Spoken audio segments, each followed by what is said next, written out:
3 em cada 4 brasileiros consideram a morte um tabu. Foi o que mostrou uma pesquisa inédita sobre o que o brasileiro pensa sobre o luto e a morte.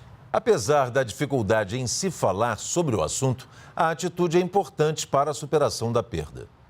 A morte ainda é um tema difícil de ser conversado.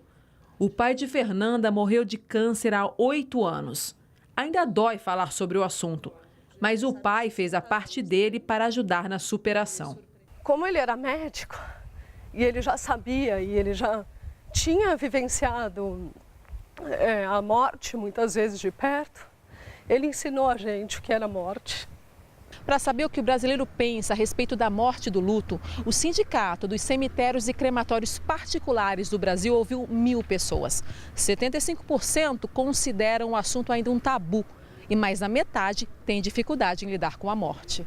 De acordo com o estudo, a ideia central da morte está ligada principalmente aos sentimentos de tristeza, dor, saudade e sofrimento. Apenas 19% dos entrevistados associam o tema à liberdade. Os dados revelam também que o avanço da idade não significa maior discussão sobre o tema. 21% dos jovens de 18 a 24 anos falam sobre ele.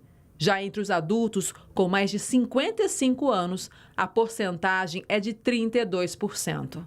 Conforme a gente vai envelhecendo, não significa que a gente começa a ter mais naturalidade com o tema.